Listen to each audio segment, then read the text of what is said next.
আসসালামু আলাইকুম বন্ধুরা, আজকে আমাদের কাছে মানে আপনারা যারা নতুন আছেন যে কাজ করবেন না, অনেকে মনে করেন যে আঠা মাইরা দিয়ে বসায় দিয়ে পাঠাই দেবেন, কিন্তু লাভ করলেন আপনি 200 টাকা 250 টাকা, ডিসপ্লে কিনলেন 1200 টাকা, বিল করলেন 1400 টাকা, 200-300 টাকার বেশি লাভ করে না। তো এখন এই ডিসপ্লেটা যখন আপনি লাগাই দেবেন, 2 দিন পরে যদি ডিস্টার্ব দেয়, মনে হয় যেন 1400 টাকা পুরো আপনিই খাইছেন। এটা কিন্তু কাস্টমার বুঝবে না, ও তো আপনার দিচ্ছে 1400। তো এখন আপনার কাছে যদি 2-1টা কাজ আসে বা 4-5টা কাজ আসে, তার মধ্যে যদি 3টা আপনি নষ্ট করেন, তাহলে আপনার ব্যবসার মন মানসিকতা নষ্ট হয়ে যাবে। মনে হবে যে আমার দিনে হবে না। এই মোটিভেশন বা এই বিষয়গুলো শিখায় না বিদায় হাজার হাজার লোক ট্রেনিং করে ঠিকই, কিন্তু ট্রেনিং এর পরে দেখা যায় 100 জনের মধ্যে 90 জনই সিটে চলে গেছে। তার কারণে কি করতে হবে, প্রত্যেকটা কাজ সিরিয়াসলি নিতে হবে। ফোনটা হাতে নিয়ে আমি যে জিনিসটা দেখতেছি তোমরা ওই জিনিসটা খেয়াল করো না। কি করি নাই, এই ফোনটা আমি হাতে নিয়ে বুঝতে পারছি ফোনটা একটু বাঁকা ছিল। তোমরা কি জিনিসটা খেয়াল করছিলে ওইভাবে? মালুম করো না। তা আমি দেখতেছি যে ফোনটা একটু বাঁকা আছে। এটা কেন? এটা আমার অভিজ্ঞতার কারণে। কারণ আমি বাস খাইতে খাইতে আমি সতর্ক, পুরো অ্যালার্ট। হ্যাঁ, তো তোমাদের কাছে জিনিস ওরকম মনে হবে না। তো এখন আমি দেখতেছি ফোনটা কিন্তু বাঁকা। যখনই কোনো ফোন বাঁকা থাকবে, আমাদের কাছে অপশন 2টা। আমাদের এই ভিতরে যেসব আঠা আছে, বিশেষ করে আমরা খালি বাইরে পরিষ্কার করি, কিন্তু আজকে এই যে আমি যেভাবে শিখাইতেছি অনেক সিনিয়ররা ওইভাবে কাজ করে না। আপনার কাছে ফোন প্রবলেম হয়েছে, আপনি গাছ জোর দিয়ে পাঠিয়ে দিলেন কাস্টমারে, কিন্তু কাস্টমার নষ্ট করতে হবে। এই ভিতরে এই গ্যাপটা দেখছেন, এই গ্যাপটা বেশি জরুরি। কারণ এই গ্যাপের মধ্যে আপনার ডিসপ্লেটা পজিশন না, জায়গা নেই। অনেকে খালি এই সাইডটা পরিষ্কার করে।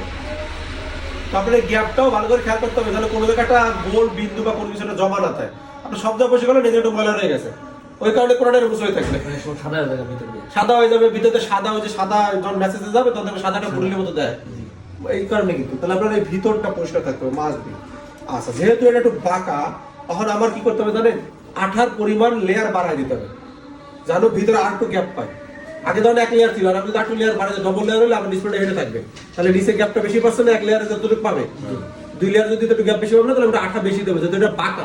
হয় আমার সিসিএম চেঞ্জ করতে হবে, তাহলে সিসিএম পিডিআই করে ঠিক করতে হবে, নাহলে আমার একটু আঠা বেশি দিতে হবে।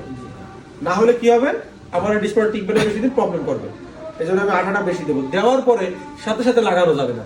যে আঠাটা যখন একটু রাবারের মতো হবে, একটু শক্ত হবে, তখন সে রাবারের মতো হবে, চাপ দিলে ডাকবে না। নরম অবস্থা তো পানির মধ্যে নেমে যাবে, দিলাম বসে যাবে। তো বসে গেলে কি হবে, এই আঠার চাপ চোখে বিভিন্ন জায়গায় ছড়াই যাবে তলের থেকে। তো এই জন্য আমি আঠাটা দিয়ে কিছু সময় ওয়েট করবো, যেন ওটা একটু রাবারের মতো হয়।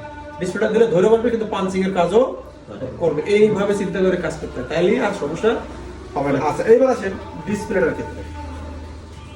এই ডিসপ্লেটা এখানে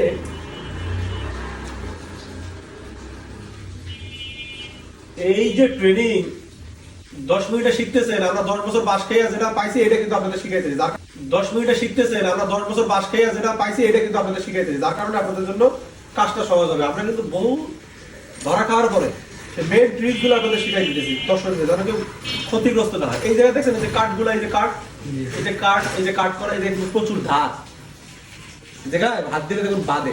মেশিনে ব্লেড কাটা তো, মাইক্রোস্কোপের নিচে দেখলে দেখবেন যে এটা একটু উপরের দিকে উঁচু করা, একটু উপরের দিকে, বুঝছেন? এই যে কাট করা এরকম, কিন্তু একটু উপরের দিকে উঁচু করা, এভাবে দিলে বাদে, যেভাবে বাদে।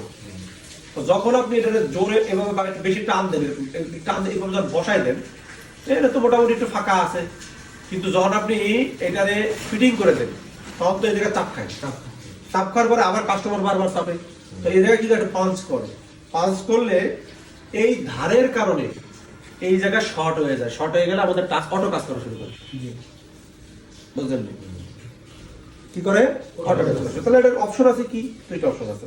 চাইলে আপনি একটা টেপ মারিয়ে দিতে পারেন, একটা কি করতে পারেন, টেপ মারতে পারেন। আর তাহলে আপনি একটা কাজ করতে পারেন, আপনি এটারে এত টান দিয়ে না লাগাইয়া একটু এই যে এটা পিছন দিকে চাপ দিলাম হালকা, যদি স্পেস থাকে। আবার কিছুগুলো আছে পিছনে আপনি কোনো স্পেসই পাবেন না, বুঝছেন?